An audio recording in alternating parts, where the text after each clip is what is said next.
Hello, everyone. Thank you for having me.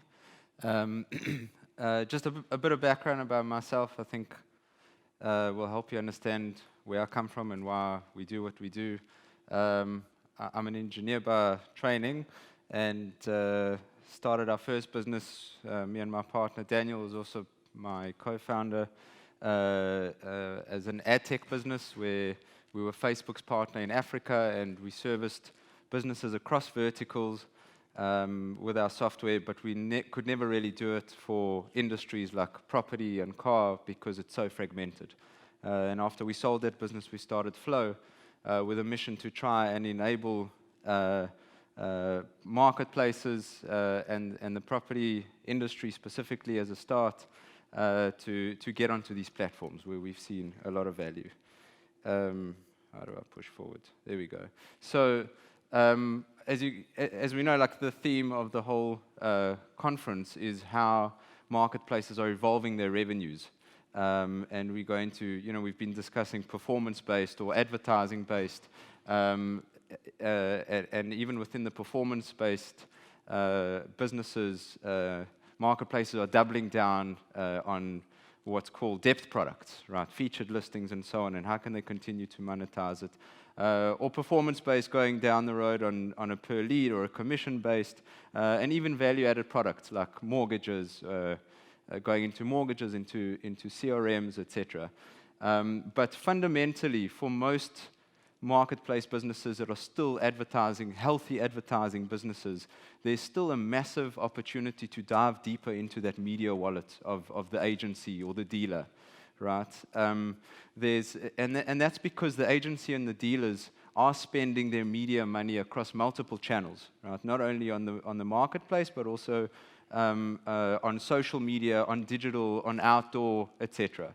Right? And what we do is we enable the marketplaces to have the more ability to upsell within their core product, but also go into the rest of the wallet when it comes to social media spend or even digital out of home.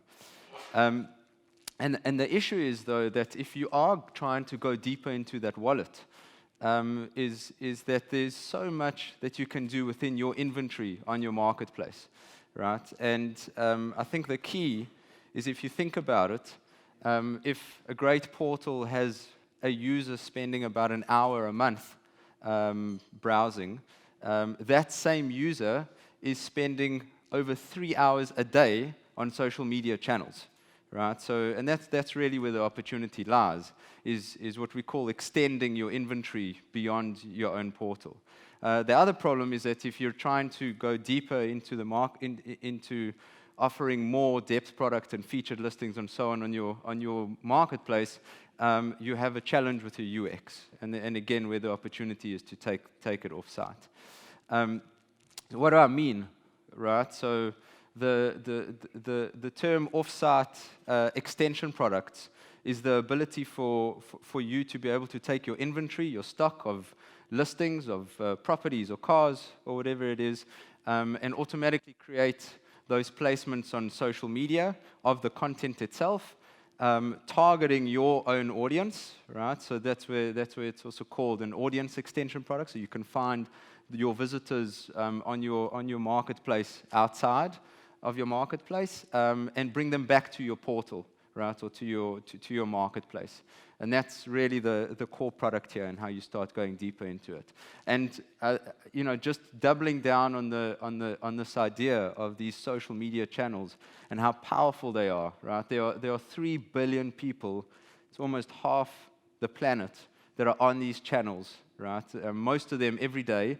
They're spending hours a day on it, and it's just channels that cannot be ignored. And the other fact is that, and from experience from our previous business, that most businesses are spending the majority of their marketing budgets on these channels, right? And that's really what we're trying to achieve for marketplaces.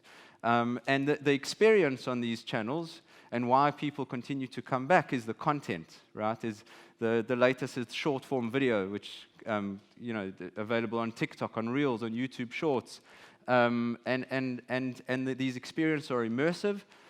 People start to trust brands, and they engage with businesses on these channels. And again, the question is, how do you bring through your stock and your business onto these channels? And one of the challenges, of course, is how do you actually keep up?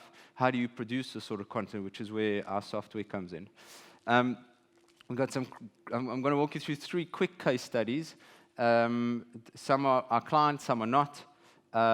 So cars.com, I was actually chatting to Anoop yesterday about it, have a product called Fuel. It's again, the ability, and the way they position it in the market is the ability to access cars.com's exclusive audience offsite, and their dealers are able to do so. And in the first year after launching it, they saw an up to 8% increase in their average revenue per dealer. Right? So it is a substantial revenue driver, and they've been very successful at it. REA is an incredible example because their audience maximizer product, as they call it, is responsible for tens of millions of dollars of business for them. And the way, again, they position it is, in this case, that you can see a 50% increase in your listing views if you turn on this product. With some of our clients, we actually have seen that up to 300%. It depends on all sorts of variables, but it really can be substantial. Prop Data have positioned it as packages that they can sell to their agencies that are completely set and forget and automatically boosts their exclusive listings, right? And it creates a way more powerful exclusive listing product for the agency to go to the market. And of course, there's a massive lift in the views and the exposure of the exclusive listings, right? So fundamentally, as a business model, these are packaged into subscriptions as one would with a featured listing, right? And again, it's in a sense a featured listing, but offsite. It's got the benefits of actually providing more stickiness. It's a novel product, as we know that's where the rest of the wallet is, and it's the ability to now provide that. It's a complete set and forget product, especially when you use a platform like Flow that really does the heavy lifting, and you sell it once, and it's a continuous part of the subscription. It's bundled into the invoicing in terms of the collection of revenues, so it's quite an easy upsell. And just to give you an idea of some packages that one could do, we spoke about the exclusive listings package, and you can immediately see a lift in listing views, but using the exclusive listing stocks. We're doing something with another client called the stale listings packages, right? So every bar there is the listing views per day. Obviously, the listing views diminish as it drops down the list, and by day 7, it's on page 3. But when you turn on your boost, it starts driving traffic back to that listing after being live for a few days. Or even your on-show listings, right? So from Thursday, Friday, and Saturday, before the show there on Sunday, there's a big lift in listing views for those properties. And it's not only the ability to promote listings, but you can also go after the branding wallet.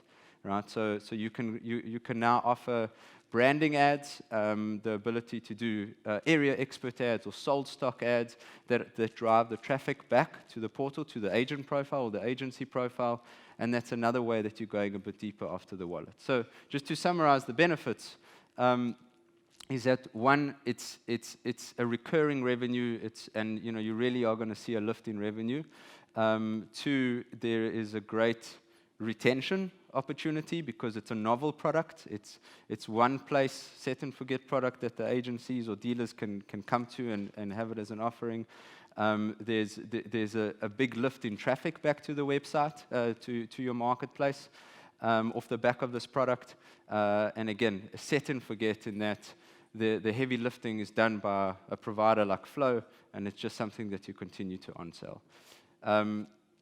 The other opportunity, just coming to an end, is that your audience can actually be monetized. This is something we've done very successfully in South Africa. Can be monetized to related brands, right? So where you do have an ads business on site, right, and offer banners and on a programmatic way or direct deals, there's an opportunity to do exactly the same, to retarget your audience off-site. And it really is a can form a large business and augment your ads business.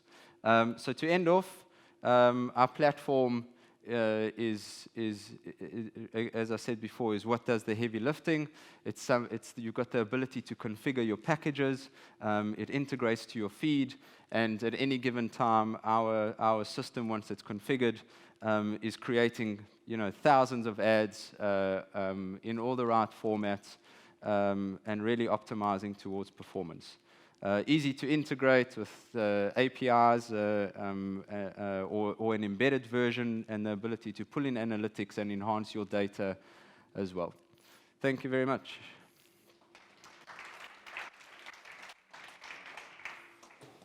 We bring up Slido, thanks. There are actually a few questions come up around this. What sets Flow apart from the approach of Facebook or Google, where users are brought to a website and then retargeted on their own platforms? I think if I understand the question, the idea is that you're leveraging Facebook and Google, but in a scalable way. They are complex products to do. I think marketplaces and their marketing team do it themselves internally for their own business, but how does one be able to do it in a scalable way for thousands of clients? And ultimately, it's driving the traffic back to your marketplace, but there's an opportunity to offer it to drive the traffic elsewhere, if that's strategically the decision. Okay. How do you overcome the traditional perceived lower quality of leads from social platforms? I think the key is in the retargeting, right? So the idea of these ads is that it's retargeting high intent traffic that's already on your website.